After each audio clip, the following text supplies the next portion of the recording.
देखिए बेटा, इसमें इक्विवेलेंट कॉन्सेप्ट में पहले देखो हम लोग को बेसिक कुछ कॉन्सेप्ट है उनको समझना होगा।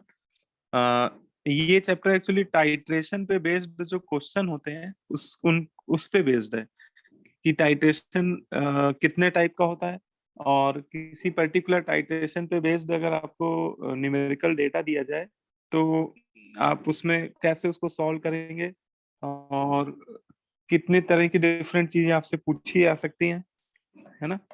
तो ये सारी चीजें हम लोग को पढ़नी है इसमें। तो सबसे पहले इसमें लिख लीजिए नॉर्मेलिटी के बारे में, नॉर्मेलिटी क्या होती है, क्योंकि ये equivalent concept actually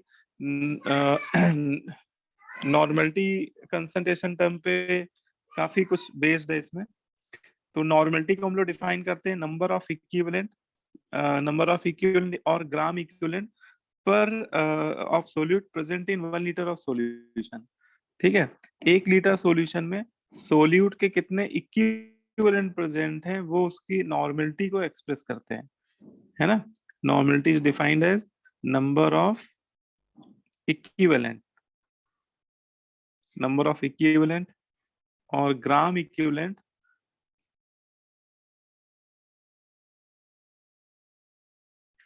of solute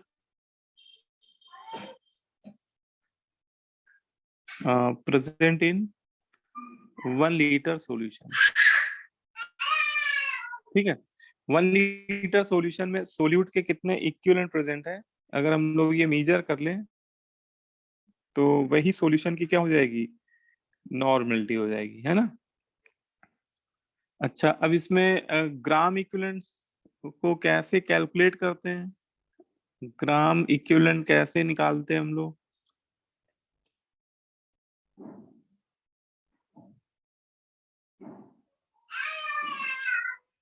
gram equivalent, तो ग्राम इक्विवेलेंट को हम लोग दो तरह से एक्सप्रेस कर सकते हैं। ग्राम इक्विवेलेंट को अगर हम लोग इसको आप मोल से रिलेट कर सकते हो कि मोल होता है वेट अपॉन मॉलिक्यूलर मास, है ना।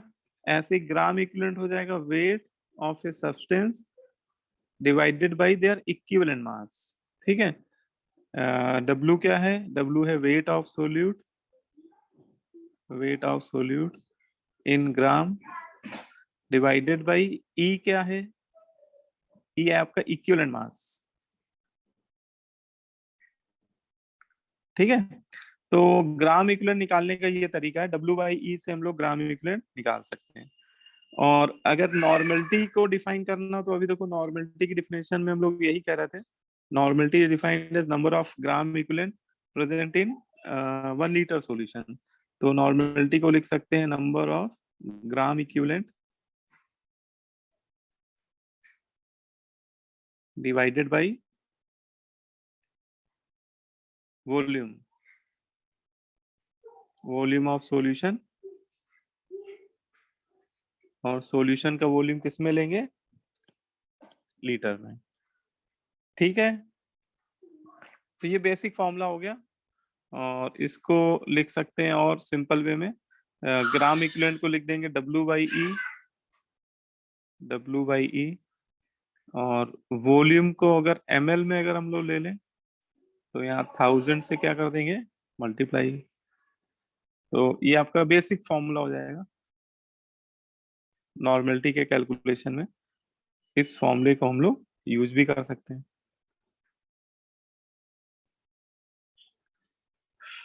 ठीक है, समझ में आ रही बात।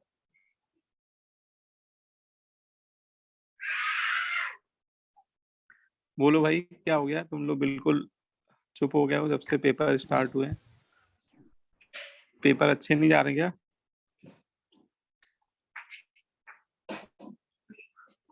सो प्लीज थोड़ा स्लो अप कर दिए। हाँ, एक मिनट कर रहा हूँ। तो देखिए ग्राम इक्विवेलेंट, अभी ग्राम इक्विवेलेंट को निकालने के दो तरीके होते हैं।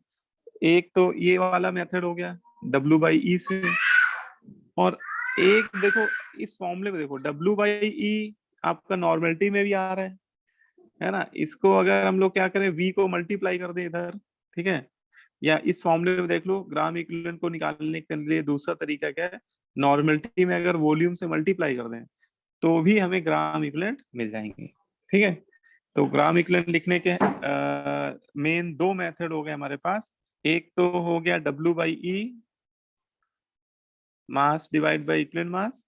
दूसरा normality multiply by volume in litre. इससे हमारे दोनों से ही क्या आ जाएंगे, ग्राम इक्विवेलेंट आ जाएंगे। ठीक है, यस सर। अब इसमें एक छोटा सा पॉइंट ये आता है कि ये इक्विवेलेंट मास को कैसे कैलकुलेट करते हैं, है ना। इक्विवेलेंट मास का कैलकुलेशन हमें पता होना चाहिए, तो लिख लिए calculation of equivalent mass, calculation of equivalent मास।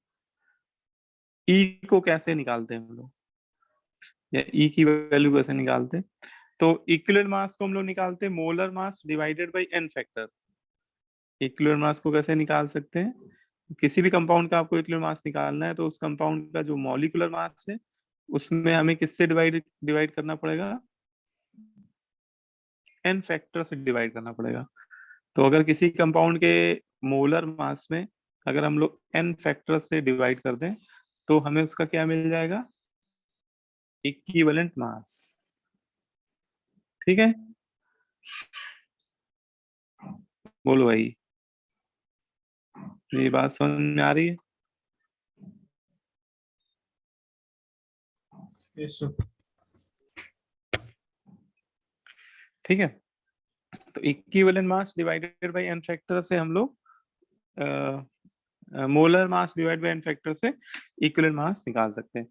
अब इसमें एन फैक्टर्स को कैसे निकालेंगे, एन फैक्टर क्या होता है ना। तो एन फैक्टर की वैल्यू डिपेंड करती है सोल्यूट के नेचर पे, कि जो आपका सोल्यूट है या जो सब्सटेंस है जिसके लिए आप इसका इक्विवेलेंट मास निकालने जा रहे हो वो क्या है, किसका नेचर क्या है। तो इसको लिख लीजिए, पहले केस में इसमें हेडिंग डालिए calculation of equivalent, calculation of N factor, calculation of N factor.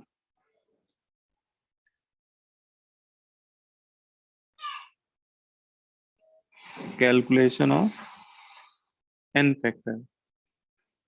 N factor को कैसे कैलकुलेट करते हैं, तो एन फैक्टर की वैल्यू या एन फैक्टर का कैलकुलेशन डिपेंड करता है आप किसके लिए निकालने जा रहे हो, है ना। तो इसमें कुछ केस बना के कर लीजिए। सबसे पहले लिख लीजिए केस नंबर 1 फॉर एसिड। अगर हम लोग किसी एसिड के लिए एन फैक्टर का कैलकुलेशन करने आ रहे हैं तो एसिड के लिए एन फैक्टर होता है number of replaceable H plus ion, number of replaceable H plus ion, है ना, पर मॉलिक्यूल। कोई भी एसिड है अगर उसका एन फैक्टर निकालना है तो आप ये देख लीजिए कि उससे आयनाइज होने के बाद कितने H प्लस आयन आ रहे हैं। ठीक है, और जितने H प्लस आयन रिप्लेसेबल होंगे या उसके एक मॉलिक्यूल से कितने H प्लस आयन आयनाइज हो रहे होंगे वही उसका एन फैक्टर हो जाएगा। ठीक है, और जितने हाइड्रोजन रिप्लेसेबल होते हैं वही हाइड्रोजन एसिडिक हाइड्रोजन भी कहलाते हैं। उन हाइड्रोजन को हम लोग क्या बोलते हैं, एसिडिक हाइड्रोजन। और number of acidic hydrogen he basicity होता है, नंबर ऑफ एसिडिक हाइड्रोजन को ही क्या बोलते हैं हम लोग, बेसिसिटी। तो ये सारी बातें एक ही हैं, इसमें कुछ भी आप बोलिए सारा पॉइंट एक ही है। N factor number of replaceable hydrogen के बराबर होता है, या number of replaceable hydrogen per molecule acidic hydrogen होते हैं, और एसिडिक हाइड्रोजन का नंबर ही बेसिसिटी के बराबर होता है ना। बोलो भाई, ये बात समझ में आ रही है। ठीक है, जैसे पहला एग्जांपल लेते हैं HCl, है ना। तो HCl का एन फैक्टर अगर कोई पूछे आपसे तो HCl आपका सिंपल, HCl के एक मॉलिक्यूल से बेटा एक ही H प्लस आयन मिल रहा है मुझे, तो इसका एन फैक्टर क्या हो जाएगा, 1 हो जाएगा। ठीक है, जैसे आपसे बोला जाए बताओ सल्फ्यूरिक एसिड है, इसका एन फैक्टर कितना है, तो इसको आप आयनाइज कर दिए, सल्फ्यूरिक एसिड के एक मॉलिक्यूल से हमें 2 हाइड्रोजन मिल रहे हैं, तो इसका एन फैक्टर क्या हो जाएगा, 2 हो जाएगा। सल्फ्यूरिक एसिड का एन फैक्टर 2 हो गया। ठीक है। अब जैसे आप लोगों ने अभी पी ब्लॉक पढ़ा था, तो पी ब्लॉक में कुछ ऑक्सी एसिड पढ़े थे, जैसे फास्फोरस का ऑक्सी एसिड H3PO4, तो ये H3PO4 ट्राई बेसिक होता है। अब आप कहोगे हमें कैसे पता ट्राई बेसिक होता है, तो उसके लिए स्ट्रक्चर्स हम लोग पढ़ ही चुके हैं, है ना। H3PO4 का स्ट्रक्चर आपने देखा था, तो उसमें देखिए 3 एसिडिक हाइड्रोजन थे, है ना। एसिडिक हाइड्रोजन स्ट्रक्चर से देखने का क्या तरीका होता है, अगर आप किसी को एसिड का स्ट्रक्चर ड्रॉ करें और एसिडिक हाइड्रोजन देखना हो, तो आप देख लीजिएगा उसमें triply bonded carbon, oxygen, nitrogen, sulphur, halogen, अगर बेटा इनसे डायरेक्टली बॉन्डेड हाइड्रोजन दिख जाए उस स्ट्रक्चर में, तो वो हाइड्रोजन एसिडिक हाइड्रोजन की कैटेगरी में आते हैं। वो सभी हाइड्रोजन क्या होते हैं, एसिडिक हाइड्रोजन होते हैं।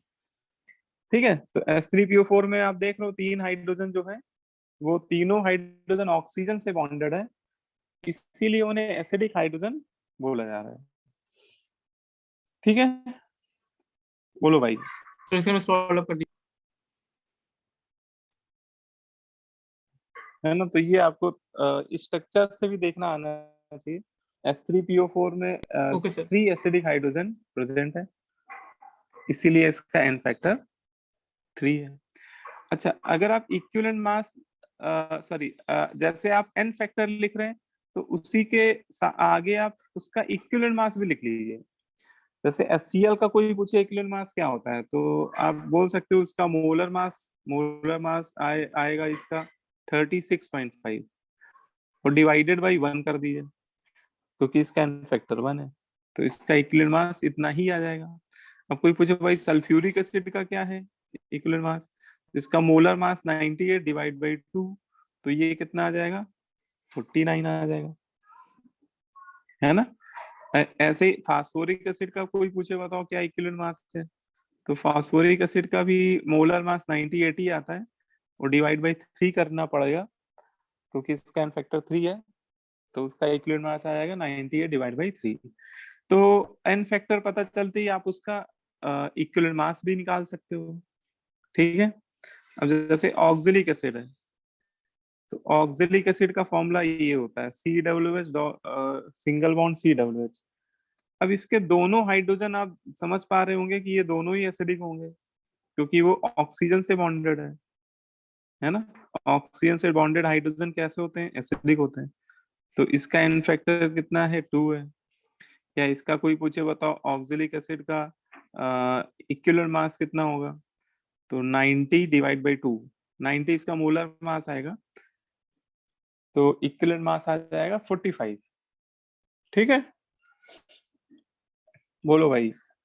लेकिन जो ऑक्जेलिक एसिड होता है वो भी नेचर में 2 फॉर्म में पाया जाता है, एक होता है एनहाइड्रस ऑक्जेलिक एसिड, और एक होता है हाइड्रेटेड ऑक्जेलिक एसिड।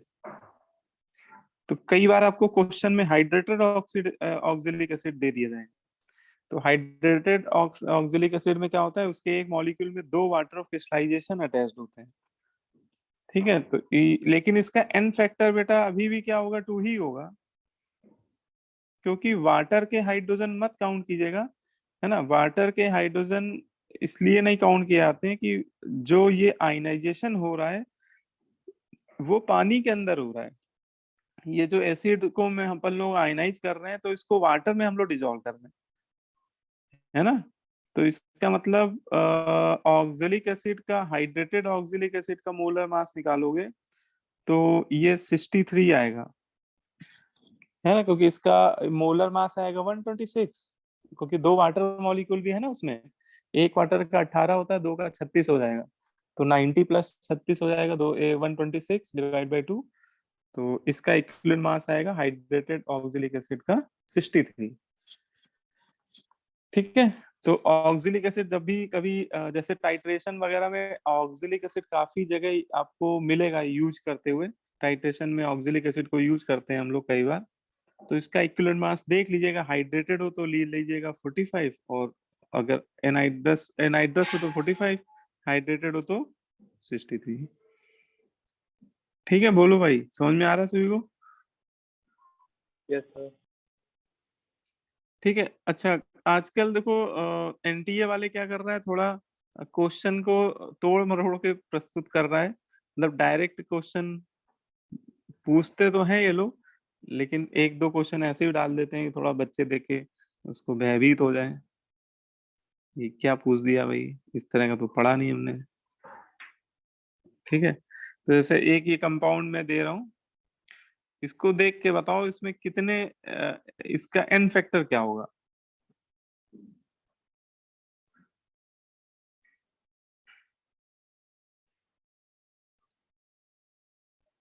ठीक है, इसका एन फैक्टर बताना है। ठीक है, फर्स्ट पार्ट में। दूसरे पार्ट में इसका इक्विवेलेंट मास, इसका कोई ना कोई मोलर मास होगा, मान लेते हैं एक्स, डिवाइडेड बाई कितना होगा।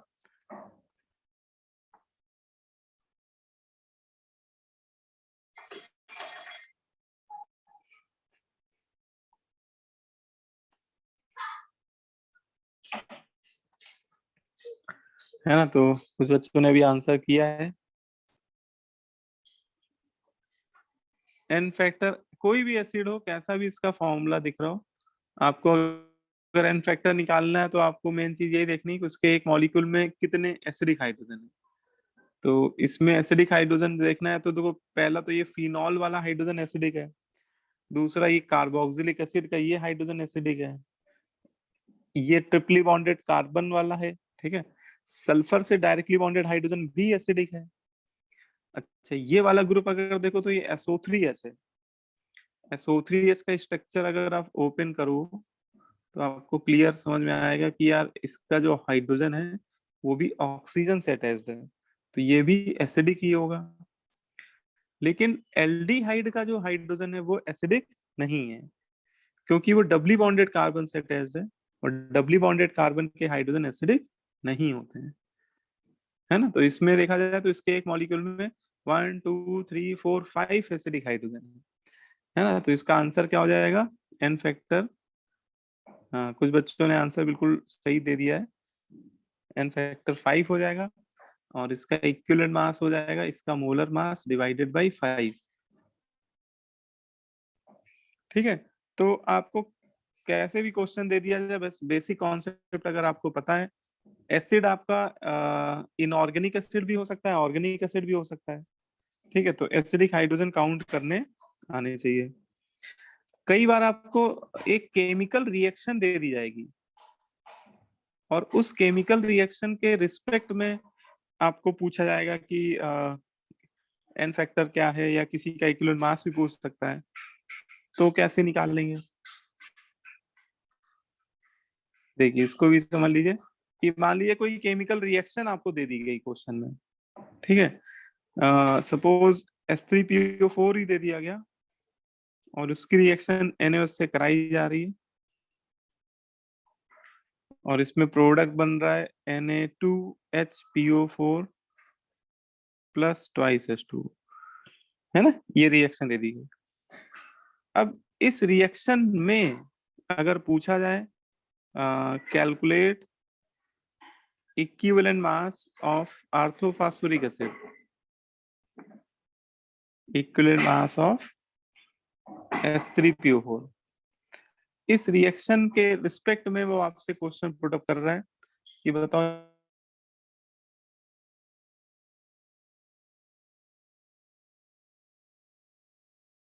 इस रिएक्शन के रिस्पेक्ट में आपको बताना है कि S3PO4 का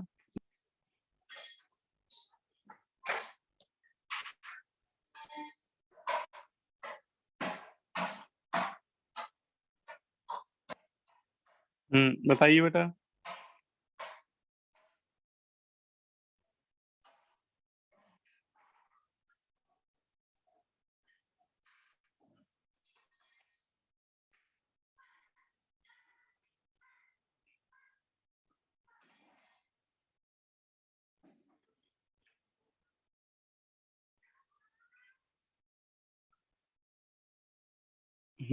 ठीक है, करेक्ट। तो इस रिएक्शन में आपको इस रिएक्शन के अकॉर्डिंग ही बताना है कि इस रिएक्शन में H3PO4 के कितने हाइड्रोजन रिप्लेसेबल हाइड्रोजन है। वैसे H3PO4 के पास तो पूरे 3 हाइड्रोजन एसिडिक होते हैं, है ना।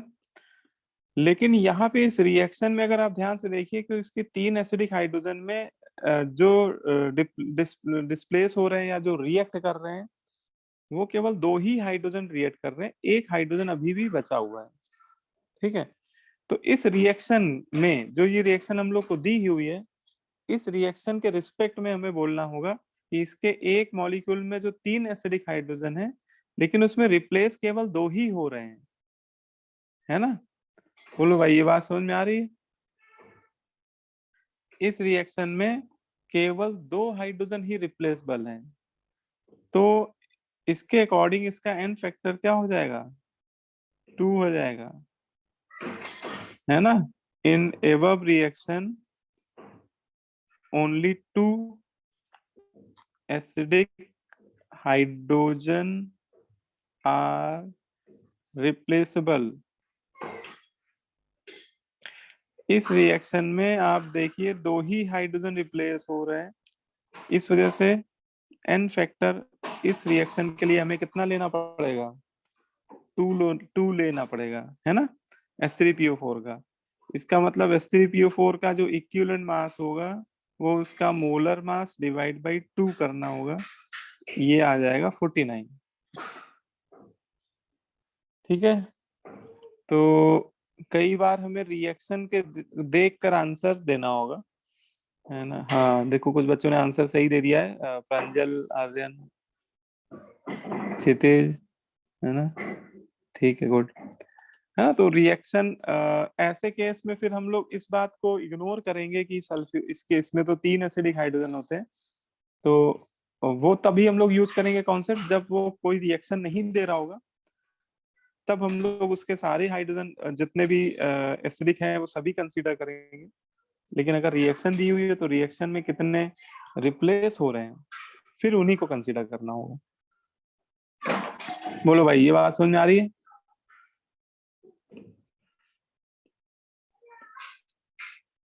है ना, जैसे एक ये अच्छा बताओ भाई कि जैसे एक रिएक्शन आपको दी जा रही है, एक ये कंपाउंड है,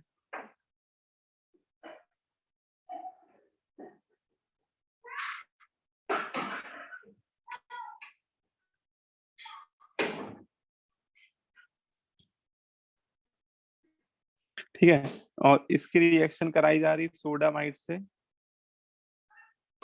और ऐसा कोई प्रोडक्ट बनाया जा रहा है। सोडामाइड बहुत स्ट्रॉन्ग बेस होता है और बेस को पसंद होते हैं एसिडिक हाइड्रोजन, तो वो एसिडिक हाइड्रोजन को रिमूव कराएगा, सॉल्ट बनाएगा, लेकिन बेस 2 ही मोल लिया गया है, बेस 2 ही मोल लिए गए, तो इसमें कोई 2 ही एसिडिक हाइड्रोजन क्या होंगे, रिप्लेस होंगे। जो सबसे ज्यादा एसिडिक होंगे वही 2 सबसे रिप्लेस हो जाएंगे। तो एक इसमें सल्फर वाला सबसे एसिडिक है, ये रिप्लेस हो जाएगा। इसके बाद कार्बोक्सिलिक एसिड, अल्कोहल, एसिटिलीन में कार्बोक्सिलिक एसिड वाला एसिडिक हो जाएगा, बाकी 2 बच जाएंगे। बच जाएंगे नहीं बच जाएंगे, वो बताओ भाई। ठीक है, तो अगर मान लो कि ऐसा प्रोडक्ट दे दिया गया और पूछा गया बताओ इस रिएक्शन में इक्विवेलेंट मास क्या होगा, ये जो ओरिजिनल कंपाउंड है इसका इक्विवेलेंट मास क्या होगा, x अपॉन कितना करें, है ना। तो x अपॉन 2 करना होगा, क्योंकि इसमें है तो बेटा वैसे चारों हाइड्रोजन एसिडिक दिख रहे हैं हम लोग को, लेकिन 4 में रिप्लेस केवल 2 ही हो रहे हैं, इसलिए x डिवाइड बाई 2 करना पड़ेगा। ठीक है, बोलो भाई। इस तरह से आपसे क्वेश्चन पूछे जाएंगे तो आपको क्लियर होना चाहिए कॉन्सेप्ट। जितने हाइड्रोजन रिप्लेसेबल होते हैं एसिड में वही उसके क्या होते हैं, एन फैक्टर के बराबर होते हैं। ठीक है, क्लियर है। चलो अच्छा, अब आते हैं नेक्स्ट उसमें सेकेंड कैटेगरी में। सेकेंड केस में आते हैं, केस नंबर 2, फॉर बेस। अगर बेस का एन फैक्टर निकालना है तो कैसे निकालेंगे? बेस का एन फैक्टर कैसे निकालते हैं? तो बेस के लिए एन फैक्टर क्या होता है, बताओ भाई, किसी को पता हो तो बताओ।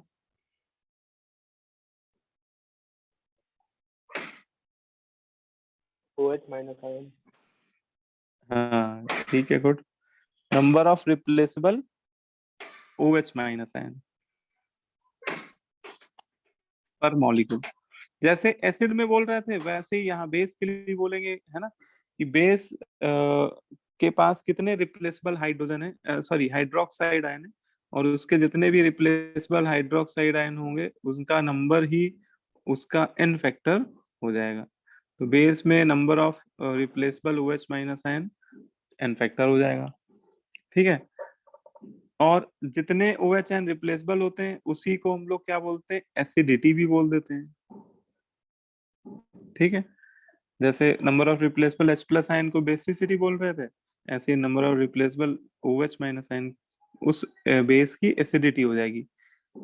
अब जैसे मान लो आपको KOH दे दिया गया, पोटेशियम हाइड्रोक्साइड, तो इसका एन फैक्टर हो जाएगा 1 हो जाएगा, है ना। सर और इसका इक्विवेलेंट मास 56 डिवाइड बाई 1 हो जाएगा। हाँ बोलो बेटा। सर इसमें आपने इससे ऊपर जो एग्जाम्पल लिया था जिसमें सर सारे एक्टिव हाइड्रोजन सर कंपाउंड नहीं बना रहे थे, मतलब प्रोडक्ट में इन्वॉल्व नहीं हो रहे थे सर, उस केस में हम लोग एसिडिटी तो सर मतलब 4 ही बोलेंगे ना? हाँ, देखो एसिडिटी, देखो क्वेश्चन कैसे पूछा है उस पर डिपेंड करता है, कि अगर आपसे केवल यही कंपाउंड दे दिया जाए और कोई रिएक्शन ना दी जाए और पूछे बताओ इसकी एसिडिटी कितनी है, तो हमें उसकी एसिडिटी 4 बोलनी होगी, क्योंकि उसके चारों एसिडिक हाइड्रोजन सर रिप्लेसेबल इसकी तो ही है। बेसिसिटी होगी ना, एसिड की तो बेसिसिटी होगी। सॉरी सर, हाँ बेसिसिटी। बेसिसिटी, हाँ एसिड है तो बेसिसिटी बोलेंगे। तो अगर मान लो ये रिएक्शन नहीं दी जाती तब तो हम लोग बिल्कुल 4 ही आंसर देते, बट वो रिएक्शन के रिस्पेक्ट में आपसे पूछ रहा जा रहा है यहाँ पे, कि इस रिएक्शन के रिस्पेक्ट में बताना है इस एसिड की एसिडिटी कितनी है। तो इस रिएक्शन में केवल 2 ही हाइड्रोजन रिप्लेस हो रहे हैं, तो अपन लोगों को 2 ही बोलना पड़ेगा, इसकी बेसिसिटी 2 कंसीडर करनी होगी इस रिएक्शन में, है ना। सर मतलब हर केस में बेसिसिटी और एन फैक्टर बराबर ही होंगे? हाँ बेसिसिटी एंड फैक्टर बराबरी होंगे, बिल्कुल सही कह रहे हो। Okay sir, thank you. और जैसे कैल्शियम हाइड्रोक्साइड है तो कैल्शियम हाइड्रोक्साइड आयनाइज होगा कैल्शियम आयन हाइड्रोक्साइड आयन में, तो इसका एन फैक्टर 2 ले लिया जाएगा, ठीक है। ये उसका जो भी इक्विवेलेंट मास मोलर मास आप निकाल ही लोगे, डिवाइड बाई 2 कर लेना। ठीक है, तो जैसे एल्युमिनियम हाइड्रोक्साइड दे दीजिएगा, एल्युमिनियम हाइड्रोक्साइड का एन फैक्टर कितना हो जाएगा, 3 हो जाएगा, है ना। तो इसका इक्विवेलेंट मास, इसका जो भी मोलर मास है डिवाइड बाई 2 कर देंगे, ठीक है। मोलर मास वो आप निकाल ही लोगे या आपको दे ही दिया जाएगा कई बार, तो वो उसमें निकालने में कोई समस्या नहीं है। अच्छा, आपको अगर कोई लुइस बेस दे दिया जाए, जैसे मान लो आपको अमोनिया ले लेते हैं, चलो अमोनिया का कोई पूछे एन फैक्टर क्या है, तो अमोनिया बेस तो है लेकिन ये लुइस बेस है, या इसको ब्रॉन्स्टन लॉरी बेस भी बोल सकते हैं। तो कोई भी लुइस बेस या ब्रॉन्स्टन लॉरी बेस है तो आपको ध्यान रखना है कि उसको आप पानी में डिजोल्व कर रहे होंगे, क्योंकि ये हम लोग एसिडिटी बेसिसिटी वाटर के अंदर डिफाइन कर रहे हैं, और अगर पानी में डिजोल्व करेंगे तो ये वाटर का एक प्रोटॉन एक्सेप्ट कर लेगा और बना देगा क्या, अमोनियम आयन, और इसका एनायन क्या बनेगा, हाइड्रोक्साइड आयन। तो आप देखिए, आपको ये चीज यहाँ से क्लियर हो जाए कि इससे ये समझ में आ रहा है कि 1 मोल अमोनिया नेट में 1 ही मोल OH आयन क्या कर रहे हैं, रिप्लेस कर रहे हैं, ठीक है।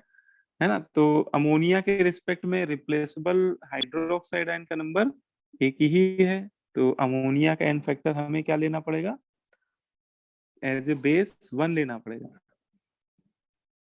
बोलो भाई।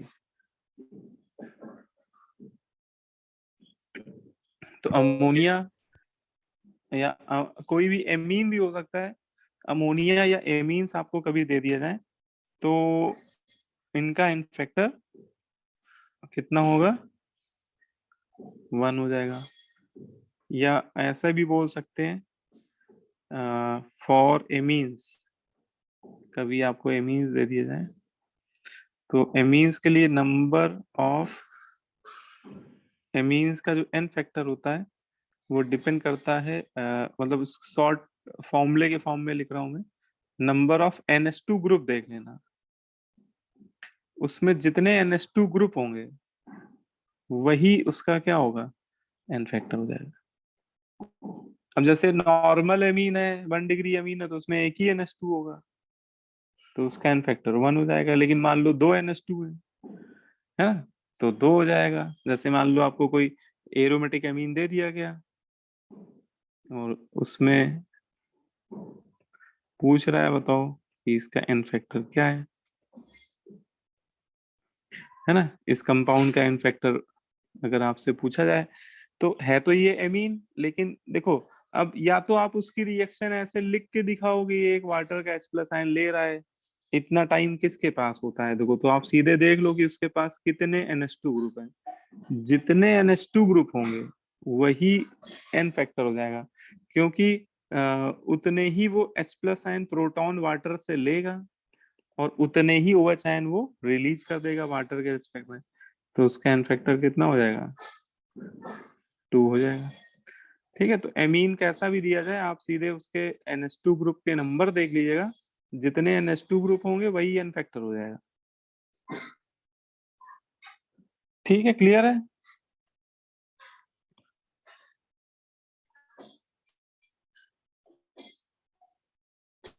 तो ये बात बिल्कुल बेसिक है, ये समझ में आ गई होगी मेरे ख्याल से। इसके बाद आते हैं नेक्स्ट केस में, केस नंबर 3। थर्ड केस में हम लोग बात कर रहे हैं सॉल्ट के लिए, कि अगर कोई आपको सॉल्ट दे दिया जाए तो उसका एन फैक्टर कैसे निकालेंगे। ठीक है, तो सॉल्ट के लिए एन फैक्टर निकालते हैं। उस सॉल्ट में कोई भी सॉल्ट होता है तो उसमें कोई कटायन होगा और एक एनायन होगा, क्योंकि सॉल्ट्स आयनिक नेचर के होते हैं। तो उनके कटायन पे या तो आप नेट चार्ज निकाल लीजिए या फिर एनायन पे। तो सॉल्ट का एन फैक्टर कैसे निकालते हैं, net charge present on cation और एनायन। ठीक है, तो सॉल्ट जो भी है उसके कटायन पे और एनायन पे कितना नेट चार्ज है, अगर हम लोग ये निकाल लेंगे तो उससे हमें उसका एन फैक्टर की वैल्यू मिल जाएगी। बोलो भाई, समझ में आ रहा है कि नहीं आ रहा है। ठीक है, अब जैसे NaCl है, NaCl का एन फैक्टर कोई पूछे आपसे तो NaCl ना तो एसिड है ना तो ये बेस है ना, ये सॉल्ट है। तो हाँ ठीक है, बिल्कुल सही बताया आपने। तो NaCl आयनाइज हो जाएगा Na+Cl- में। अब देखिए इसके कटायन पे कितना चार्ज है, 1 यूनिट का। या फिर एनायन पे भी देखें तो 1 ही यूनिट का है, हमें मैग्नीट्यूड ही लेना है, साइन से कोई मतलब नहीं। तो इसका एन फैक्टर हो जाएगा 1, 1 का एलसीएम 1। ठीक है, अब जैसे CaCl2 है तो CaCl2 में कैल्शियम पे 2+ है, क्लोराइड पे 2- है। तो कटायन पे नेट चार्ज देखें तो 2 यूनिट का है। हाँ विनायक बेटा सही, करेक्ट। और क्लोराइड आयन पे वैसे तो 1 यूनिट का है मैग्नीट्यूड, लेकिन 2 क्लोराइड है तो 1 × 2 2, और दोनों में ही 2 का है तो ओवरऑल भी 2 ही हो जाएगा। हाँ, अब जैसे एल्युमिनियम सल्फेट इसका निकालना है तो एल्युमिनियम सल्फेट का एन फैक्टर 3 हो जाएगा, सॉरी 6 हो जाएगा।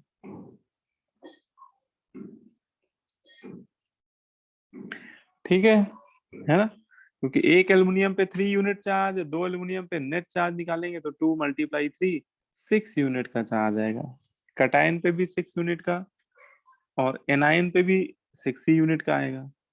ठीक है, तो ये तरीका है। अगर कोई आपको कॉम्प्लेक्स कंपाउंड दे दिया जाए जैसे K3 FeCN6, तो कॉम्प्लेक्स कंपाउंड में आप इतना तो सबको पता ही कि काउंटर आयन ही रिप्लेसेबल होते हैं। तो या तो आप काउंटर आयन पे नेट चार्ज देख लीजिएगा, या वो जो डब्बे वाला आयन होता है मतलब कॉम्प्लेक्स आयन होता है उस पे नेट चार्ज देख लीजिए।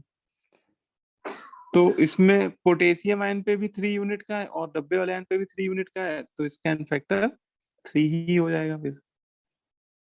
ठीक है, तो सॉल्ट में सीधे सीधे आपको निकाल लेना है। अब इसमें चाहो तो एक जनरल फॉर्मूला टाइप का नोट कर लीजिए कि सॉल्ट जनरली देखा जाए तो इसी टाइप के होते हैं जितने भी नॉर्मल सॉल्ट होते हैं, AXBY। तो इसमें जो एन फैक्टर आता है वो product of X and Y, मतलब X और Y के प्रोडक्ट के बराबर होता है ना, मतलब X Y के बराबर होता है। ठीक है, लेकिन बट नॉट ऑलवेज, इसमें भी कुछ लफड़े मिल सकते हैं आपको, लेकिन ज्यादातर ये फिट बैठ जाता है ना, ज्यादातर ये फिट बैठ जाता है। बस इसमें ध्यान रखना अगर कोई AB टाइप का सॉल्ट है तो उसके लिए आप बेटर है कि उसको आयनाइज करके देख लेना, है ना। ये ध्यान रखना कि ये कई बार AB टाइप के सॉल्ट के लिए फेल होने लगता है।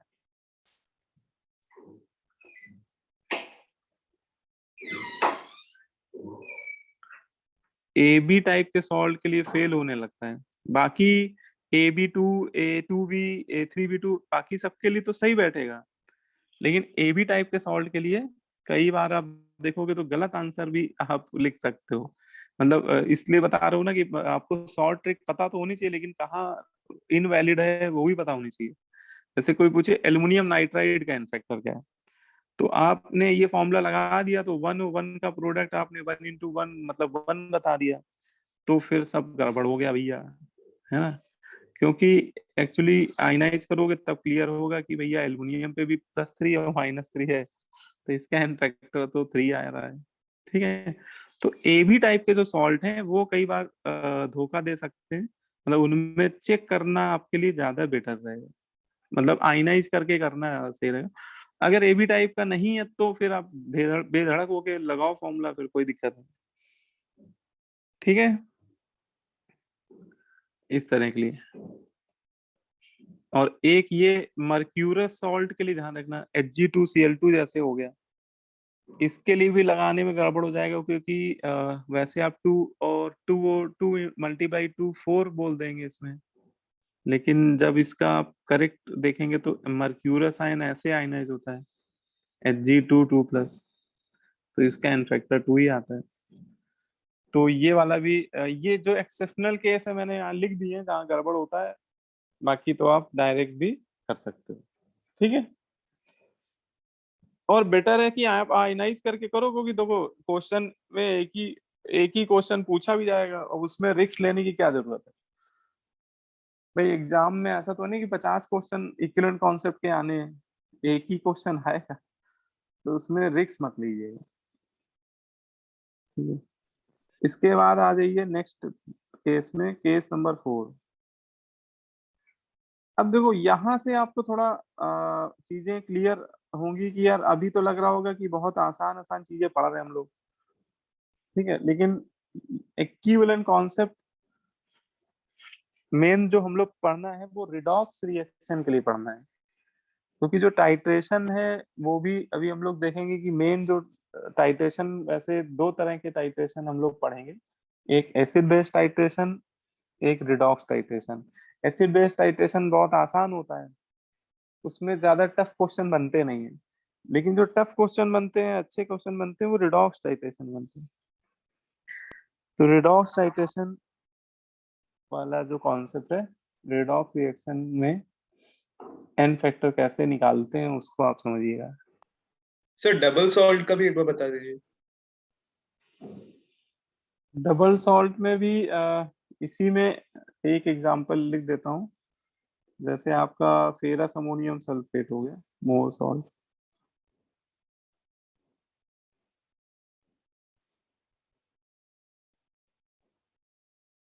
डबल सॉल्ट में जैसे आप आयनाइज करोगे तो देखो, तो ये आयनाइज होगा ferrous ion, sulphate ion, ammonium ion बनेंगे, और फिर सल्फेट आयन प्लस वाटर, तो वाटर में मिक्स हो जाएंगे। वाटर क्रिस्टलाइजेशन को कभी मत काउंट करना, क्योंकि सॉल्वेंट वाटर ही है। अब इसमें हमें देखना है नेट चार्ज ऑन कटायन। तो जैसे कटायन इसमें एक तो फेरस आयन है और दो अमोनियम आयन है, तो एक फेरस आयन पे दो चार्ज यूनिट का, अमोनियम में भी दो, तो नेट एन फैक्टर कितना हो गया? 4 हो गया, है ओके ना? सर। इस तरह से निकाल लिया करेंगे। ठीक है, तो ये हो गया आपका नॉर्मल केसेस। मैंने बता दिया आपको, जो नॉर्मल केसेस हैं वो एसिड बेस और सॉल्ट के केस।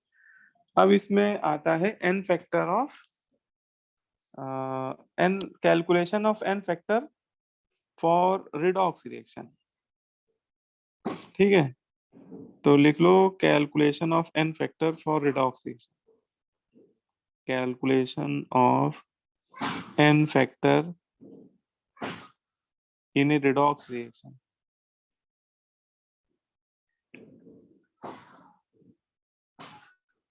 रिडॉक्स रिएक्शन में कैसे निकालते हैं फैक्टर? तो रिडॉक्स रिएक्शन जब भी होती है तो उसमें कोई कंपाउंड, एक कंपाउंड ऑक्सीडाइजिंग एजेंट होता है और एक कंपाउंड रिड्यूसिंग एजेंट की तरह बिहेव करता है। स्पेशली उन्हीं का हम लोग को निकालना ही पड़ेगा। तो for oxidising agent and reducing agent, redox reaction में हम लोगों को जब भी एन फैक्टर निकालना होगा तो या तो किसी ऑक्सीडाइजिंग एजेंट का निकालना पड़ेगा या तो किसी रिड्यूसिंग एजेंट का निकालना पड़ेगा। अच्छा, फिर कैसे निकालेंगे? एन फैक्टर निकालने का क्या तरीका है? तो यहाँ पे हमें देखना होगा change in oxidation number, net change in oxidation number, net change in oxidation number पर मॉलिक्यूल। जो भी ऑक्सीडाइजिंग एजेंट है उस रिएक्शन में या रिड्यूसिंग एजेंट है, उसके एक मॉलिक्यूल के रिस्पेक्ट में कितने का चेंज आ रहा है, उसके एक मॉलिक्यूल के रिस्पेक्ट में ऑक्सीडेशन नंबर का चेंज कितना आ रहा है, वही उसका क्या हो जाएगा? एन फैक्टर हो जाएगा। ठीक है, बात समझ में आ रही है? Net change in oxidation number पर मॉलिक्यूल। तो जो भी ऑक्सीडाइजिंग या रिड्यूसिंग एजेंट है उसके एक मॉलिक्यूल के रिस्पेक्ट में ऑक्सीडेशन नंबर का जो चेंज होगा वही उसका एन फैक्टर होगा। ठीक है, अब जैसे एग्जांपल के तौर पे लेते हैं केमनोफोर, क्योंकि केमनोफोर बहुत पॉपुलर एग्जांपल भी है पोटेशियम पर मैग्नेट, और ये बोलते हैं सदाबहार है।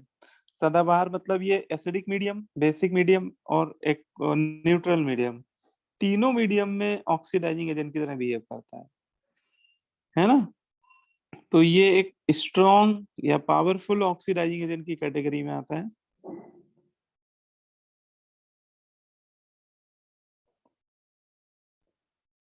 ठीक है, it acts as a oxidising agent in acidic, basic and neutral medium. तो मीडियम चाहे कैसा भी हो, ये हर मीडियम में चाहे पीएच 7 से कम हो या ज्यादा हो, हर एक मीडियम में ये ऑक्सीडाइजिंग एजेंट की तरह बिहेव करता है। ठीक है, तो इसमें पहला लिख लीजिए इन एसिडिक मीडियम। एसिडिक मीडियम में इसका एन फैक्टर कितना आता है? तो एसिडिक मीडियम में जो केमनोफोर होता है, केमनोफोर एसिडिक मीडियम में अब देखो केमनोफोर में पोटेशियम आयन जो है वो हमारे काम का नहीं है, वो स्पेक्ट्रेटर आयन है, वो एल्कली मेटल है ना। एल्कली मेटल ना तो कभी ऑक्सीडाइज होता है ना कभी रिड्यूस होता है, तो वो तो +1 में रहेगा, तो उसको आप हटा दो बेटा, आप केवल उसका एनायन लिखो, MnO4-, ठीक है। तो एसिडिक मीडियम में जो मैग्नेट आयन होता है, मतलब पर मैग्नेट आयन इसको बोलते हैं MnO4- को, ये मैग्नस आयन में कन्वर्ट हो जाता है। ये किस में कन्वर्ट हो जाता है? मैग्नस आयन में, Mn2 में। Mn2+ में जो होता है इसको मैग्नस आयन बोलते हैं। अब आप क्या करो, ऑक्सीडेशन नंबर का चेंज निकाल लो। तो केमनोफोर में Mn की ऑक्सीडेशन नंबर कितनी है, ये निकालो जरा। तो केमनोफोर में Mn की ऑक्सीडेशन नंबर 7 है, और मैग्नस आयन में कितनी हो गई? तो मैग्नस आयन में ऑक्सीडेशन नंबर 2 हो गई। तो यहाँ पे देखिए 7 से 2 जा रही है ऑक्सीडेशन नंबर, है ना। तो 7 से 2 मतलब कितने का चेंज हो रहा है बताओ?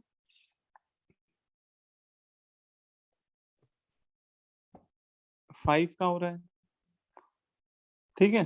तो इसका मतलब इसका एन फैक्टर कितना हो गया? 5 हो गया, ठीक है। तो केमनोफोर का एन फैक्टर हो गया 5। हाँ, एक चीज और ध्यान रखना, जब भी आप चेंज इन ऑक्सीडेशन नंबर निकालना, मल्टीप्लाई कर देना उसमें रिएक्टेंट साइड, जिसके रिस्पेक्ट में आप निकाल रहे हो एन फैक्टर, उसकी एटॉमिसिटी से भी मल्टीप्लाई करना होता है। जैसे MnO4- में Mn का नंबर कितना है? 1 है, तो यहाँ पे हमें 1 से करना पड़ेगा, लेकिन 1 ऐसा नंबर है कि कोई फर्क नहीं पड़ेगा, ठीक है। लेकिन एटॉमिसिटी से भी मल्टीप्लाई करिएगा, ठीक है। तो अल्टीमेटली वो 5 आ रहा है। इसका मतलब एसिडिक मीडियम में एन फैक्टर कोई पूछे केमनो4 का कितना है, तो आंसर हो जाएगा 5।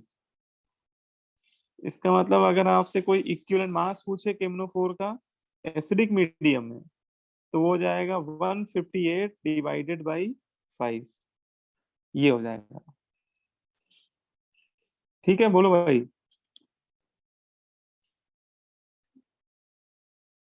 अब जैसे मान लो बेसिक मीडियम में पूछा है, इन बेसिक मीडियम,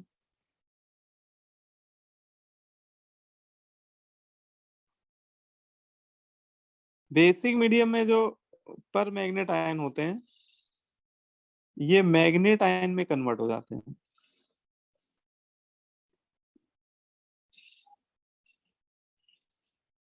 मैग्नेट आयन होता है MnO4 2-, और MnO4- को बोलते हैं पर मैग्नेट आयन। तो पर मैग्नेट आयन बेसिक मीडियम में मैग्नेट में कन्वर्ट हो जाता है। तो इसमें ऑक्सीडेशन नंबर बेटा यहाँ तो 7 है, और यहाँ पे कितनी हो गई, यहाँ पे निकालोगे तो 6 आएगी। तो 7 से 6 कितने का चेंज हो गया?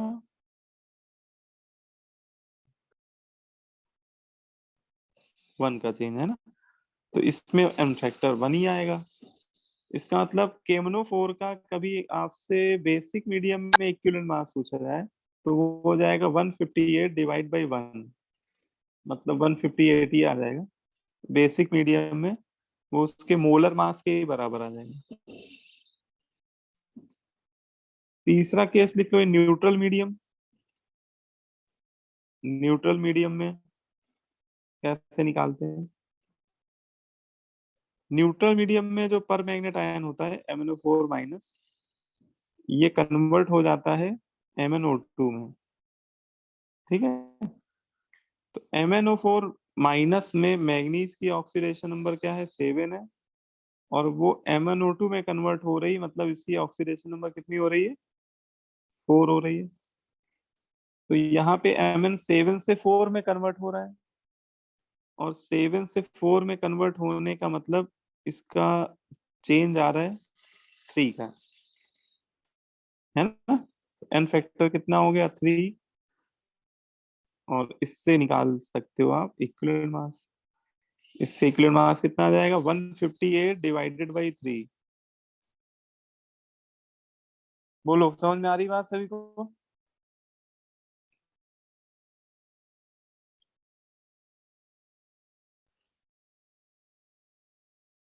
क्लियर हो रहा है कि नहीं हो रहा है? यस तो केमनोफोर के तीनों केस बहुत इंपॉर्टेंट है, और ऑब्जेक्टिव क्वेश्चन में कई बार आपसे वो केमनोफोर का ही इक्विवेलेंट मास पूछ देगा अलग अलग मीडियम में। इसके बाद अगला ऑक्सीडाइजिंग एजेंट है K2Cr2O7। K2Cr2O7 भी एक स्ट्रॉन्ग ऑक्सीडाइजिंग एजेंट होता है बेटा, स्ट्रॉन्ग ऑक्सीडाइजिंग एजेंट है, लेकिन ये केमनोफोर की तरह सदाबहार नहीं होता है, ये केवल एसिडिक मीडियम में ही एक्ट करता है ना? It only acts as a oxidising agent in acidic medium.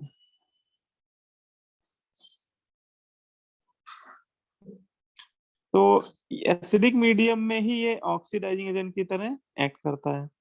अब देखो इसमें पोटेशियम आयन तो मतलब के आयन है नहीं, इनको हटाई दो, तो इसमें मेन आयन होता है डाइक्रोमेट आयन, और एसिडिक मीडियम में ये कन्वर्ट हो जाता है किसमें?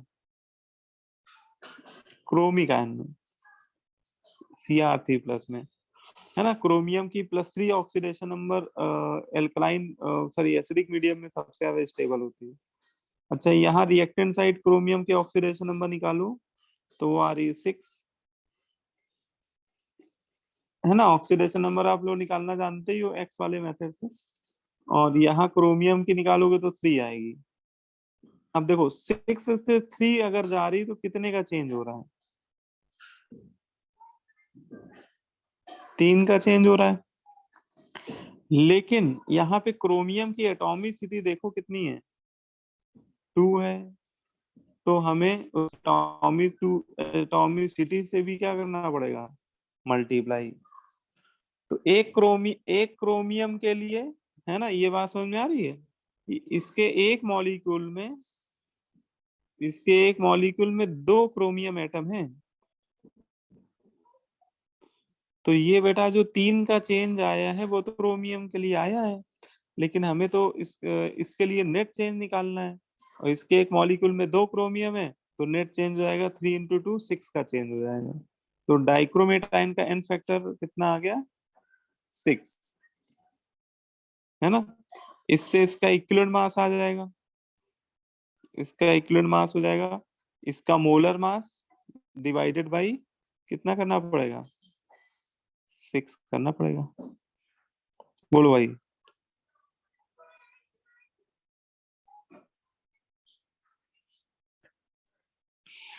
बोलो, समझ में आ रही बात? Yes sir.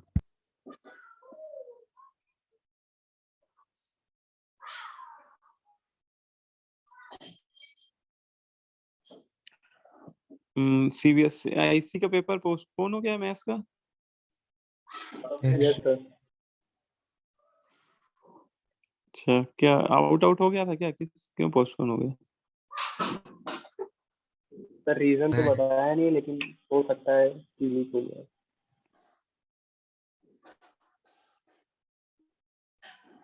अच्छा, आजकल पेपर बहुत आउट हो रहे हैं, खैर इसी वजह से हुआ होगा। ठीक है, अगला कंपाउंड लिख लीजिए ऑक्जेलिक एसिड। ऑक्जेलिक एसिड, है ना? रिडॉक्स टाइट्रेशन में कई बार ऑक्जेलिक एसिड को लिया जाता है ऑक्सीडाइजिंग एजेंट के अगेंस्ट में, ऑक्जेलिक एसिड को लेते हैं, जैसे केमनोफोर को ले लिया oxalic as a oxidising agent, और उसका टाइट्रेशन करा दिया किसके साथ? ऑक्जेलिक एसिड के साथ। तो वहां पे केमनोफोर ऑक्सीडाइजिंग एजेंट की तरह बिहेव करेगा और ऑक्जेलिक एसिड रिड्यूसिंग एजेंट की तरह बिहेव करेगा। ठीक है, तो ऑक्जेलिक एसिड किसी ऑक्सीडाइजिंग एजेंट के रिस्पेक्ट में रिड्यूसिंग एजेंट की तरह बिहेव करता है। तो लिख लीजिए it acts as a reducing agent, acts as a reducing agent in with respect to strong oxidizing agent। अगर कोई स्ट्रॉन्ग ऑक्सीडाइजिंग एजेंट इसके साथ रिएक्ट करेगा, जैसे केमनोफोर हो गया और K2 से R27 हो गया या ब्लीचिंग पाउडर हो गया, उसके रिस्पेक्ट में ये आपका रिड्यूसिंग एजेंट की तरह बिहेव करेगा। अच्छा, तो ये जब रिड्यूस होगा तो जाएगा किसमें? तो ऑक्जेलिक एसिड का वैसे फॉर्मूला होता है H2C2O4, ये इसका मॉलिक्यूलर फॉर्मूला होता है। वैसे इसका स्ट्रक्चर ये होता है COO सिंगल बॉन्ड COO, है ना। और ये ऑक्जेलिक एसिड जाता है किसमें? कार्बन डाइऑक्साइड में। जब जब ये रिड्यूसिंग एजेंट की तरह बिहेव करेगा तो ये खुद ऑक्सीडाइज हो जाता है। ऑक्जेलिक एसिड में आप कार्बन की ऑक्सीडेशन नंबर निकालोगे तो 3 आएगी, और वो जब ऑक्सीडाइज होके जा रहा है CO2 में, तो CO2 में कार्बन की ऑक्सीडेशन नंबर कितनी है? 4 है। तो बताओ इसमें N फैक्टर कितना आएगा?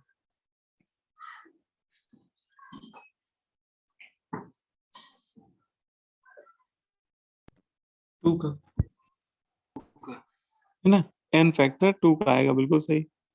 क्योंकि 3 से 4 वैसे तो एक का चेंज है, लेकिन एक कार्बन के लिए एक का चेंज है, और उसमें बेटा 2 कार्बन है, तो नेट चेंज 2 का। तो इसका मतलब ऑक्जेलिक एसिड जब भी रिड्यूसिंग एजेंट की तरह बिहेव करेगा किसी रिएक्शन में, तो उसका N फैक्टर 2 आएगा। अब एक बड़ी इंटरेस्टिंग बात आपको बताते हैं। देखो, ऑक्जेलिक एसिड एक एसिड भी है ना, ध्यान से देखो, इसके पास 2 एसिडिक हाइड्रोजन भी है। ऑक्जेलिक एसिड एक एसिड भी है और एक रिड्यूसिंग एजेंट भी है ना। अब देखो, अगर एसिड बेस टाइट्रेशन होगा तो एसिड बेस टाइट्रेशन में वो अपने एसिडिक हाइड्रोजन रिप्लेस करेगा, है ना। तो उसका N फैक्टर निकाला जाएगा उनके रिप्लेसेबल हाइड्रोजन के रिस्पेक्ट में। अच्छा, वो बात अलग है कि उसके पास रिप्लेसेबल हाइड्रोजन भी 2 ही है। तो ऑक्जेलिक एसिड का अगर कभी एसिड बेस टाइट्रेशन हो रहा हो तो भी उसका N फैक्टर 2 आएगा, और जहां पे उसका रिडॉक्स टाइट्रेशन होगा, रिडॉक्स टाइट्रेशन में भी ऑक्जेलिक एसिड देखो तो CO2 ही में कन्वर्ट हो रहा है, उसके लिए भी N फैक्टर 2 आ रहा है। तो ये कह सकते हैं ऑक्जेलिक एसिड का N factor acid base titration में भी 2 रहेगा और रिडॉक्स टाइट्रेशन में भी 2 रहेगा। बोलो भाई, ये बात समझ में आ रही?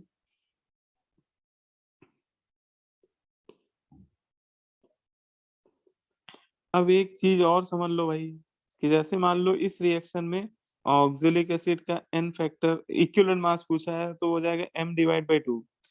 लेकिन आपसे अगर मैम पूछे कि बताओ CO2 के रिस्पेक्ट में इक्विवेलेंट मास क्या होगा, इस रिएक्शन में CO2 के रिस्पेक्ट में इक्विवेलेंट मास क्या होगा, तो वो कैसे निकालेंगे?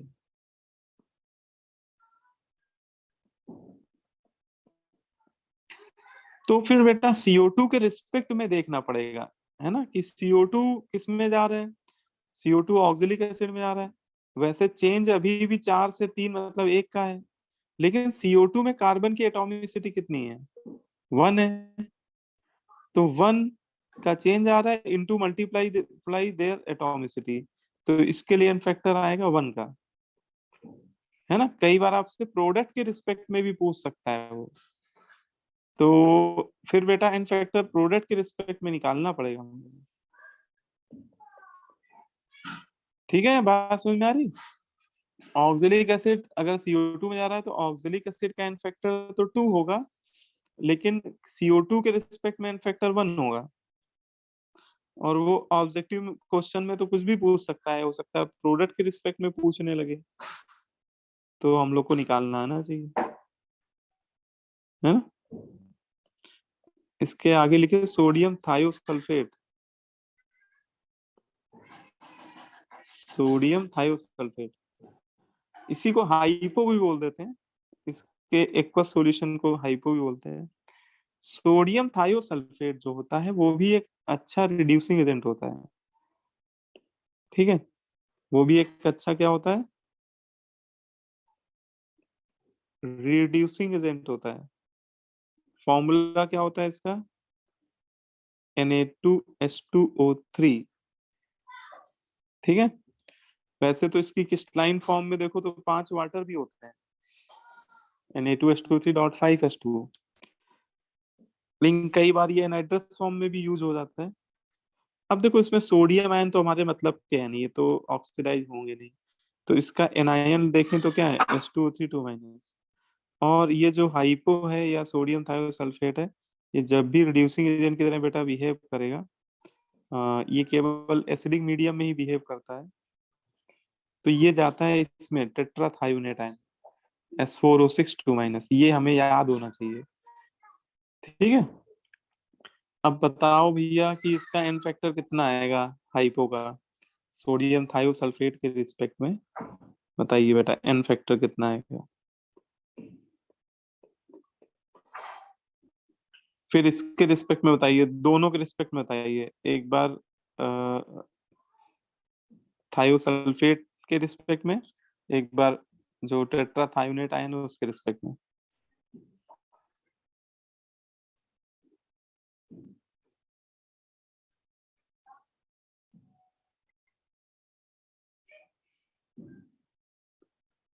बताओ बेटा, थायोसल्फेट टेट्राथायोनेट में जा रहा है, एन फैक्टर क्या होगा?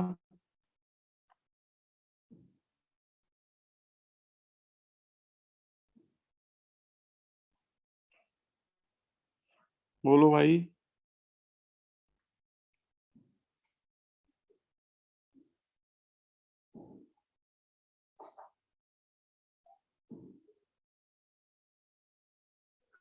सल्फर की ऑक्सीडेशन नंबर निकाल लो, यहाँ पे सल्फर की कितनी आ रही है 2 आ रही है, और यहाँ पे कितनी आ रही है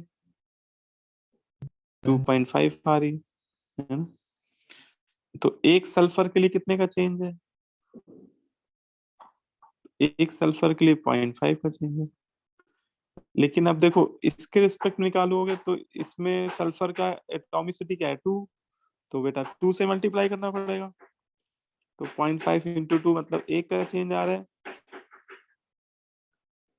तो थायोसल्फेट के रिस्पेक्ट में एन फैक्टर 1 का है, लेकिन आप टेट्राथायोनेट के रिस्पेक्ट में निकालोगे तो कितना आएगा एन फैक्टर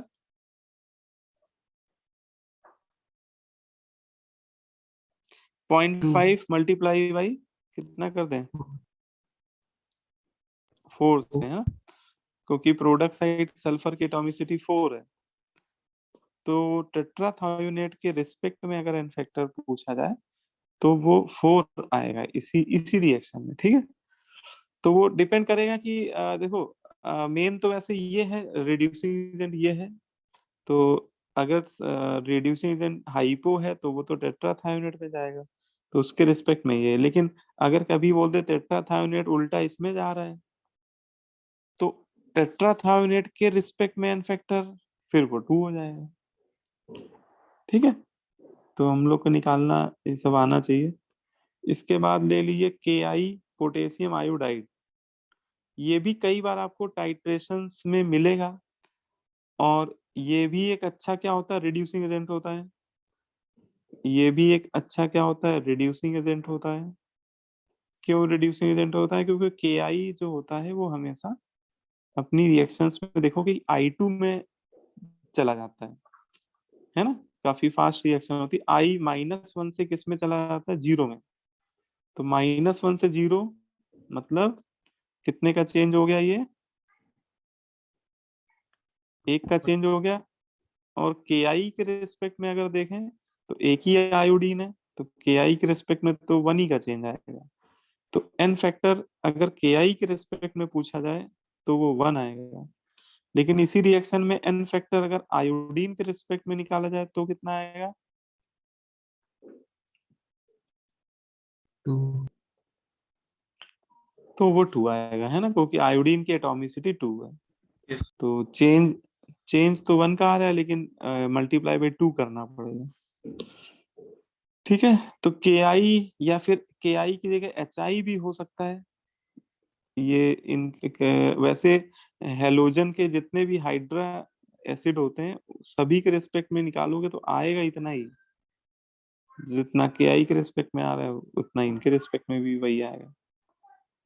ठीक है, इसके बाद आप लिख सकते हो स्टेनस आयन का एक अच्छा एग्जांपल है। स्टेनस आयन के जो सॉल्ट होते हैं वो आप देखोगे कि स्टेनिक आयन में स्पॉन्टेनियसली कन्वर्ट होने लगते हैं। अगर आप थोड़ा भी मीडियम एसिडिक कर देंगे ना, थोड़ा भी इसमें एसिड डाल देंगे, तो स्टेनस आयन के जो सॉल्ट होते हैं वो स्पॉन्टेनियसली स्टेनिक आयन में कन्वर्ट होने लगते हैं।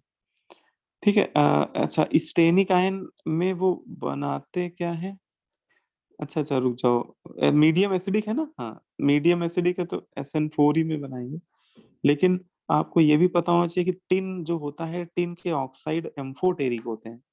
एम्फोटेरिक मतलब वो एसिडिक और बेसिक दोनों मीडियम में बिहेव करते हैं, मतलब दोनों के से रिएक्ट कर जाते हैं। तो अगर बेटा बेसिक मीडियम दे दिया जाए तो स्टेनस आयन किस में जाता है पता है? स्टेनाइट आयन में चला जाता है, SnO2 2-। ठीक है। अल्टीमेटली एन फैक्टर दोनों में सेम ही आ रहा है, अगर आप ध्यान से देखो। एसिडिक मीडियम में स्टेनस स्टेनिक में जा रहा है तो भी एन फैक्टर आप देखो कितने का आ रहा है, 2 का चेंज है और एक ही एसएन की एटॉमिसिटी 1 ही है, तो भी एन फैक्टर 2 आ रहा है। और अगर बेसिक मीडियम में भी देखें तो एन फैक्टर की वैल्यू अभी भी 2 ही आ रही है ना? तो दोनों केस में ओवरऑल एन फैक्टर 2 ही आ रहा है, लेकिन रिएक्शन थोड़ी थोड़ी डिफर कर रही है।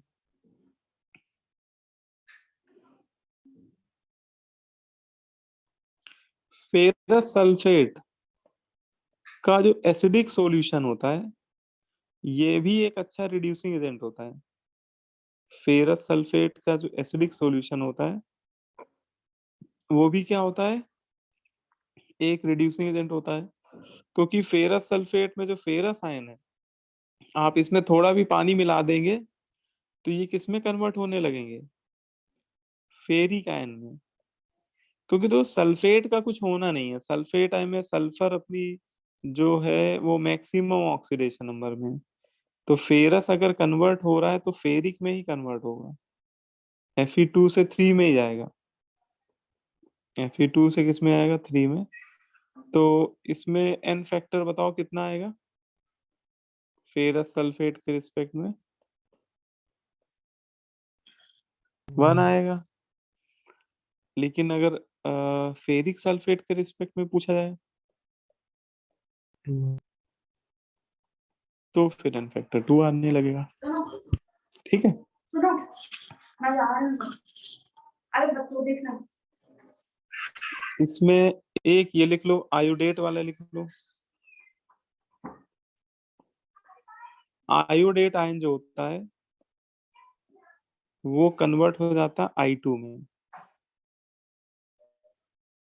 आयोडेट आयन नहीं, I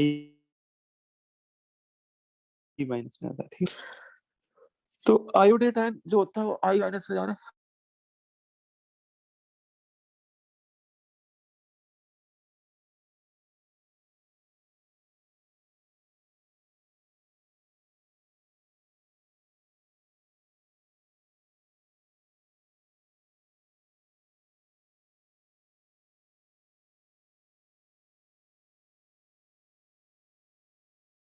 तो 5 से -1 पूरा कितने का चेंज है? 6 का चेंज है। और इनफैक्ट एटॉमिसिटी आयोडीन की 1 ही है, तो वो 6 ही आएगा। तो ये आपको जो बहुत स्टैंडर्ड एग्जांपल है वो मैंने आपको बता दी है। बाकी क्वेश्चन में हो सकता है कि इनके अलावा भी कोई आपको मिल जाए, है ना? तो फिर तो आपको रिएक्शन दी जाएगी वहां पे। अगर इनके अलावा कोई आएगा तो रिएक्शन दी जाएगी। बाकी इनके लिए तो आप याद ही रखना कि कौन किस में कन्वर्ट हो रहा है। ठीक है, जितने अभी हमने बताए। तो ये आपका रिडॉक्स रिएक्शन में कैसे निकालते हैं एन फैक्टर, उसकी बात कर रहे थे। रिडॉक्स रिएक्शन में ऑक्सीडाइजिंग और रिड्यूसिंग एजेंट के रिस्पेक्ट में निकाल रहे थे। अब इसमें एक केस बनता है कि कुछ ऐसे भी कंपाउंड होते हैं जिसमें 2 या 2 से ज्यादा डिफरेंट एलिमेंट ऑक्सीडाइज या रिड्यूस हो रहे होते हैं, है ना? तो अब इसमें नेक्स्ट केस में लिख लीजिए,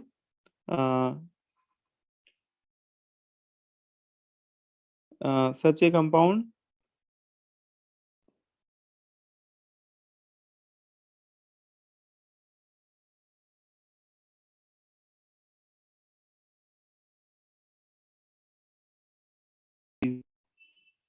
अरे सीधे कंपाउंड लिख लो यार बेटा, compound in which two or more different element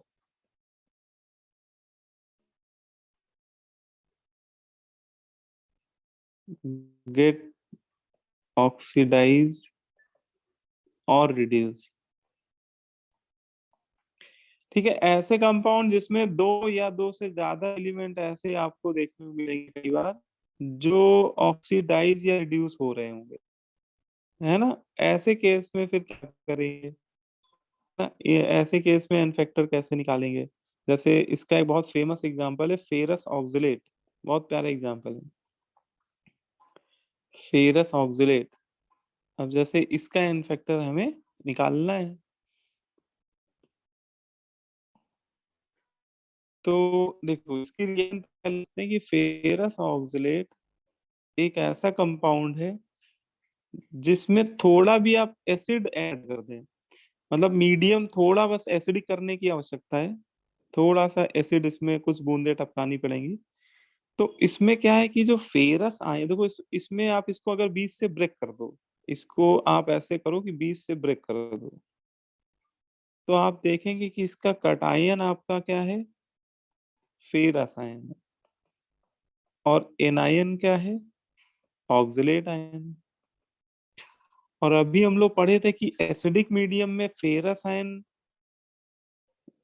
किस में कन्वर्ट हो जाता है, फेरिक आयन में, है ना। एसिडिक मीडियम में आयरन की 3 ऑक्सीडेशन नंबर बहुत स्टेबल हो जाती है, तो फेरस आयन किस में जाने लगेगा, फेरिक आयन में ऑक्सीडाइज होने लगेगा, फेरस आयन ऑक्सीडाइज हो जाएगा फेरिक आयन में, हो जाएगा।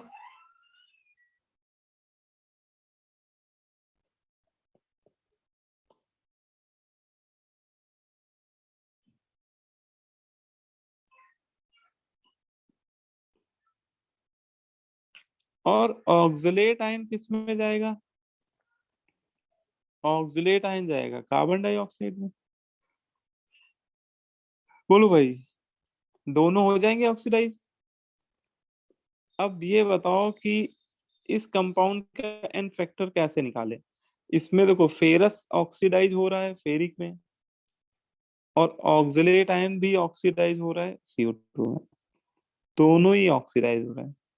तो क्या करेंगे हम लोग, इंडिविजुअली दोनों के रिस्पेक्ट में निकाल लेंगे ऑक्सीडेशन नंबर, पहले फेरस आयन के रिस्पेक्ट में निकाल लेंगे ऑक्सीडेशन नंबर, तो ऑक्सीडेशन नंबर का चेंज हो जाएगा 2 से 3 एक का चेंज, लेकिन एक ही आयरन है तो नेट चेंज 1 हो जाएगा। फिर ऑक्सलेट आयन के लिए निकाल लेंगे, ऑक्सलेट आयन में कार्बन जा रहा है 3 से 4 में, है ना। 3 से 4 मतलब एक का चेंज हो गया, लेकिन कितने कार्बन है ऑक्सलेट में, 2 कार्बन है ना, तो 2 से मल्टीप्लाई भी करना पड़ेगा। एन फैक्टर कितने का हो गया, 2 का। तो इंडिविजुअली देखें तो फेरस आयन के रिस्पेक्ट में एन फैक्टर 1 आ रहा है, और ऑक्सलेट आयन के रिस्पेक्ट में एन फैक्टर 2 आ रहा है। हमें निकालना है पूरे कंपाउंड का, और इसमें दोनों आयन ऑक्सीडाइज हो रहे हैं, देखो नेचर सेम है, ये भी ऑक्सीडाइज हो रहा है, ये भी ऑक्सीडाइज हो रहा है।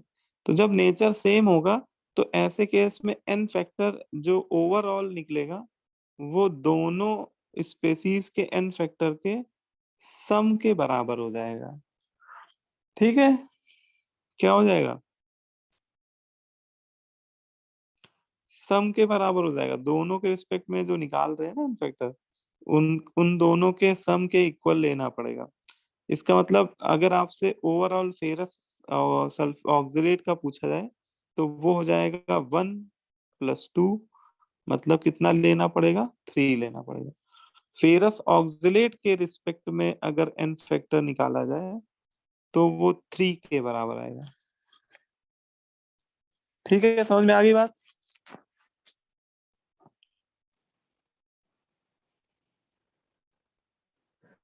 बोलो भाई। यस। ठीक है, हमें लग रहा है भाई तुम लोग सभी लोग सुन भी रहे हो पूरी बात।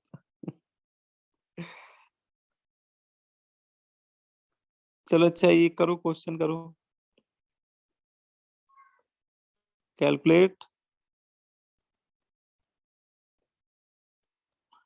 Calculate n factor in following compound।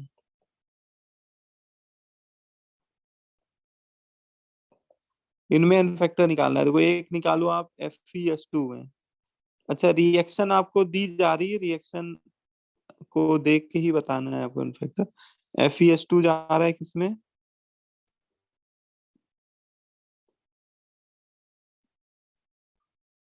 Fe2O3 plus SO2 में। एक ये वाला कर डालो, इसमें FeS2 का निकालना है बेटा, जिसको अंडरलाइन कर रहा हूँ, मतलब रिएक्टेंट साइड जो है ना उसी का निकालना। दूसरा लिख लो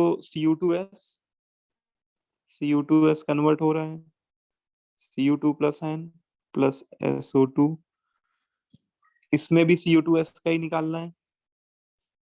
तीसरा लिख लो कि FeCN6 होल थ्राइस, ये कन्वर्ट हो रहा है फेरिक आयन में, CO2 में प्लस नाइट्रेट आयन।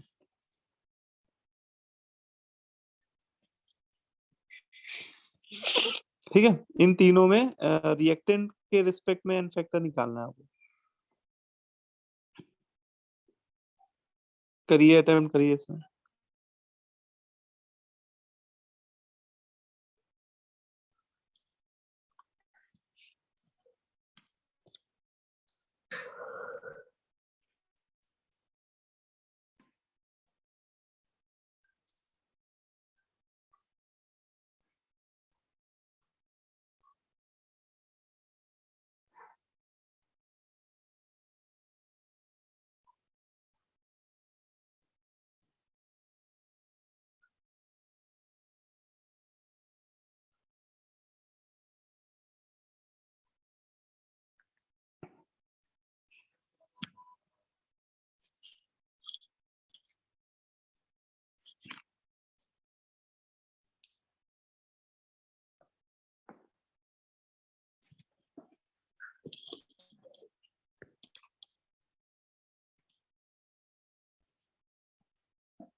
हाँ क्षितिज बेटा, तुम्हारा पहला तो सही है, दूसरा चेक करो यार, दूसरा सही नहीं लग रहा मुझे।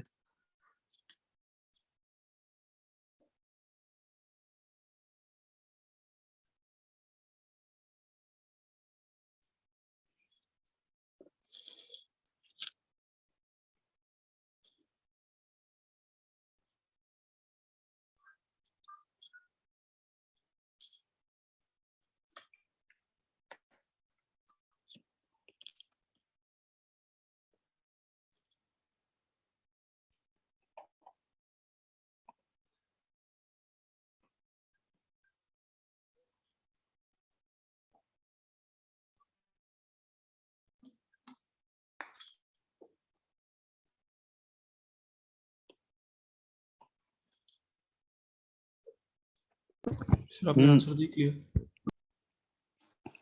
हाँ आंसर देख लिए, पहला तो सही है तुम्हारा, दूसरा और तीसरा दूसरा सही नहीं है, तीसरा तुमने आंसर दिया नहीं था।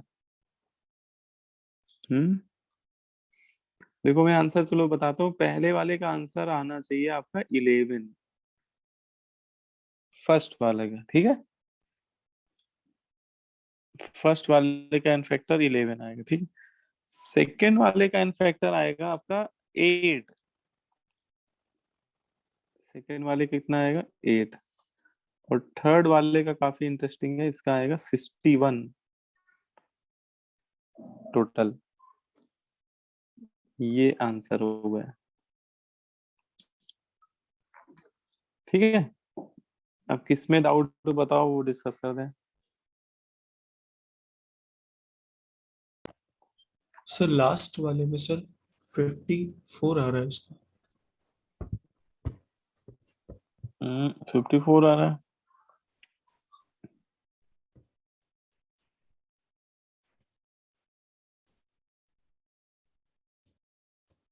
नहीं भाई 61 आ रहा है। देखो इसमें ऐसे समझो कि इसमें आयरन जो है वो आयरन 2+ में बैठा है, तो आयरन के रिस्पेक्ट में तो सीधा है कि 2 से 1 एक का ही चेंज है, तो इसका एन फैक्टर हो जाएगा 1, फिर साइन के सर रिस्पेक्ट में, है ना। आयरन 2+ में बैठा है इसमें। ठीक है सर।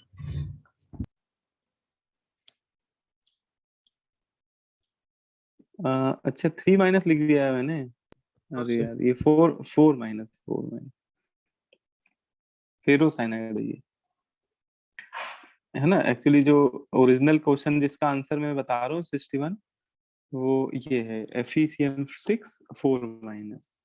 तो इसमें आयरन 2 में है और 3 में जा रहा है, तो एक का चेंज तो इसके रिस्पेक्ट में आ गया, ठीक है। अच्छा आप आयरन 3 भी लोगे ना तो भी आंसर 60 आएगा, 54 तो यार तो भी नहीं आएगा, है ना। अब देखो साइनाइड में समझो, साइनाइड आयन जो होते हैं, साइनाइड का मैं स्ट्रक्चर चलो बना देता हूँ, Cn-, तो साइनाइड आयन में कार्बन पे क्या ऑक्सीडेशन नंबर होती है और हाइड्रोजन पे क्या होती है, बताओ भाई।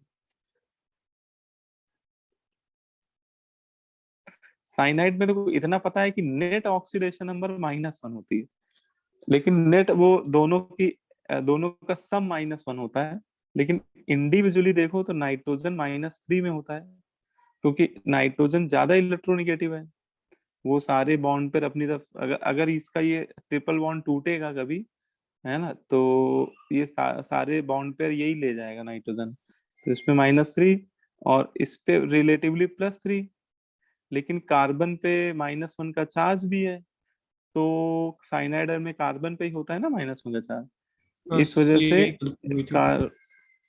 कार्बन पे 2+ आएगी, और कार्बन प्रोडक्ट साइड जा रहा है 4 में, तो एक कार्बन के लिए देखें तो हमारा चेंज है 2 से 4 2 का, और कार्बन पूरे 6 है ना, Cn6 है ना, तो 6 कार्बन के लिए नेट चेंज आएगा 12 का।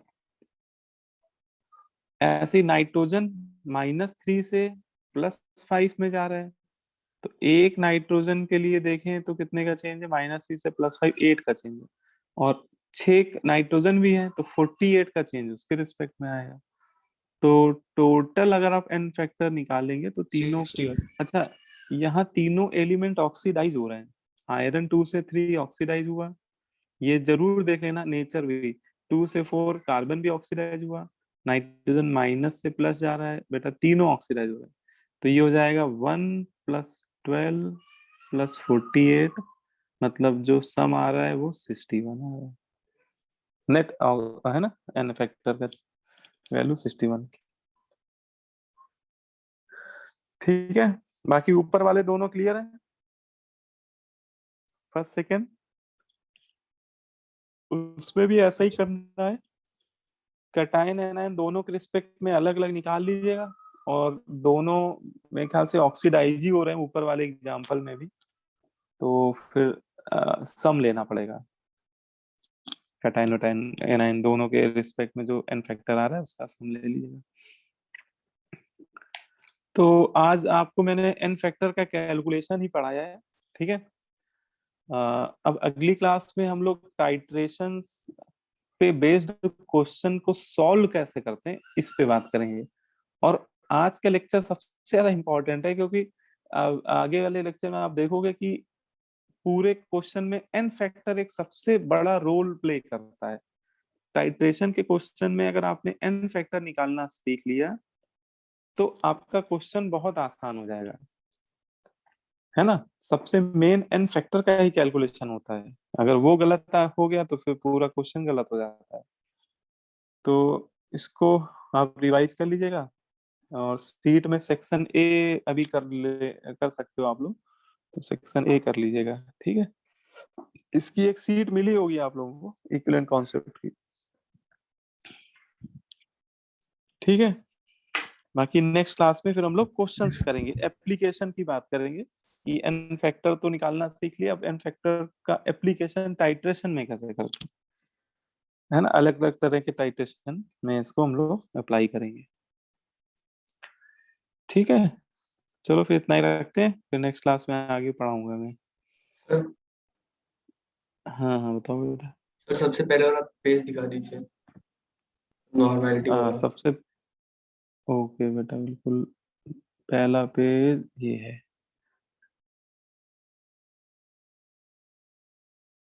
Done sir, thank you sir. चलो ठीक है ना, फिर नेक्स्ट क्लास में सेक्शन ए के क्वेश्चन कर लीजिएगा आप लोग सीट से, है ना।